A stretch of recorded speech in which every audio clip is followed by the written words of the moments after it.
장자크 루소의 에밀 제4부 도덕과 종교교육 15, 20살까지 페이지 458, 459 로크는 정신에 대한 연구를 먼저 시작하고 이어서 육체에 대한 연구로 넘어갈 것을 권한다. 그 방법은 미신과 편견과 오류의 참 방법이다. 그것은 이성적인 방법도 질서 정연한 자연의 방법도 아니다. 그것은 눈을 가리고 보는 법을 배우는 일이다. 정신에 대한 올바른 관념을 가지기 위해서는 또한 정신이 존재하는 것인가 회의하기 위해서는 물체를 오래도록 연구해야 한다. 이 반대의 순서는 유물론을 확립하는 데 이용될 뿐이다. 우리의 감관이 지시 획득의 최초의 도구이기 때문에 물체적이고 감각적인 존재들만이 우리가 직접 그 관념을 가질 수 있는 것들이다. 정신이라는 말은 철학적 추론을 해본 적이 없는 사람에게는 아무런 의미가 없다. 정신은 보통 사람들이나 아이에게는 하나의 육체뿐일 뿐이다. 그들은 고함을 치고 말하고 싸우고 시끄럽게 하는 정신을 상상하지 않겠는가? 그런데 사람들은 내게 사지와 혀를 가지고 있는 정신은 육체를 많이 닮았다고 말할 것이다. 바로 그것이 유대인들도 예외가 아니듯 세상의 모든 민족이 육체를 가진 신들을 만든 근거이다. 성령, 삼위일체, 페르소나 등의 어휘를 사용함으로써 우리 자신들도 대부분 진짜 신인 동령 동성론자들이 되는 것이다. 우리는 신은 도처에 존재한다고 말하도록 배운다. 하지만 우리는 공기 역시 도처에 적어도 대기권에서는 존재한다고 생각한다. 그런데 정신이라는 말은 처음에는 숨결과 바람을 의미할 뿐이었다. 사람들이 그 뜻도 이해하지 못하고 말을 하는데 익숙해지면 그 뒤로는 그들이 원하는 말을 하기는 쉬울 일이다. 다른 물체들에 대한 우리의 행동의 의식은 그 물체들이 우리에게 작용할 때에도 우리가 그것들이 작용하는 방법과 동일한 방법이라고 처음부터 우리에게 믿도록 했음에 틀림이 없다. 그처럼 인간은 자기에 대한 작용이 느껴지는 모든 존재에게 생명을 부여하는 것으로부터 시작했다. 그것들의 힘의 한계를 모르기 때문에 그 대부분의 존재보다 자신이 약하다고 느끼는 그는 그 힘을 무한한 것으로 상상했다.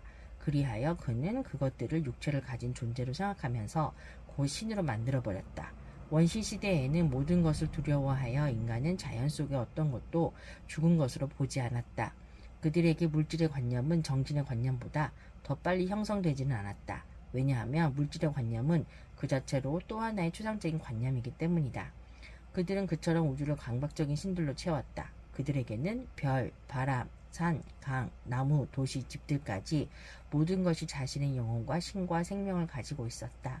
라반의 괴상한 얼굴 인형, 미개 인디언들의 마니토우 신, 흑인들의 주물, 자연과 인간의 모든 작품은 인간의 최초 신들이었다.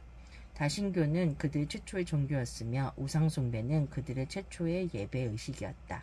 그들은 자신들의 개념을 갈수록 일반화하면서 제1원인으로 거슬러 올라가 단 하나의 관념 아래 모든 존재에 대한 총체적인 체계를 세우고 그것은 실제로 추상적인 관념 중 가장 추상적이다 라는 말에 의미를 제공할 때 유일신을 인정할 수 있었다.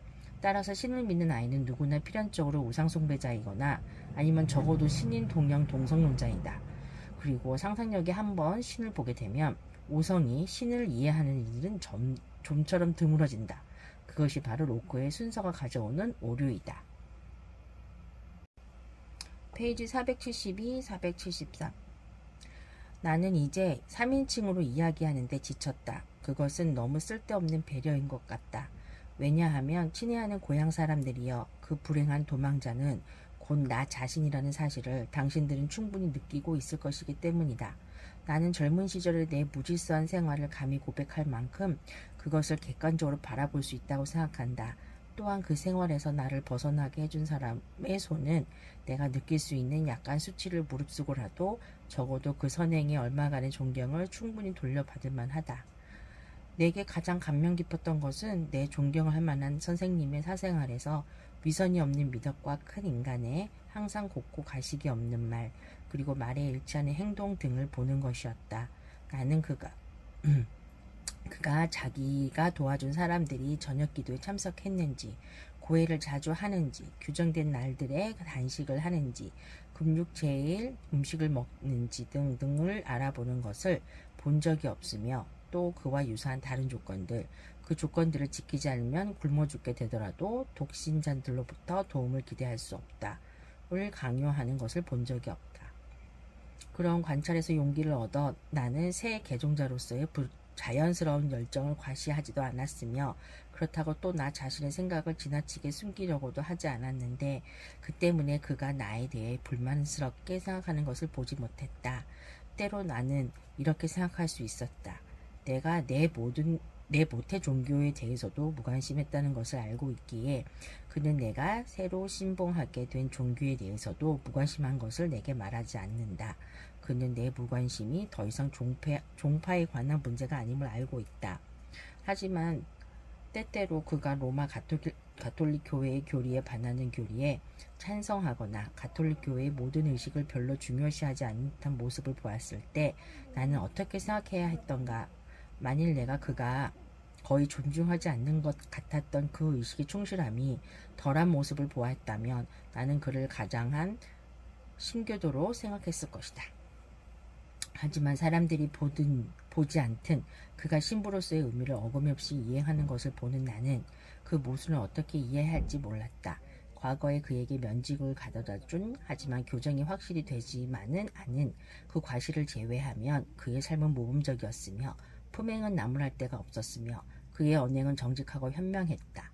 나는 친밀한 상태로 그와 함께 살면서 나는 날이 갈수록 그를 더 존경하게 되었으며 그렇게 많은 선량함이 내 마음을 완전히 사로잡았기 때문에 나는 그가 어떤 원칙에 근거하여 그토록 비범하고 일관된 삶을 하고 있는지 이해하는 순간을 주체할 수 없는 호기심을 가지고 학수고대했다.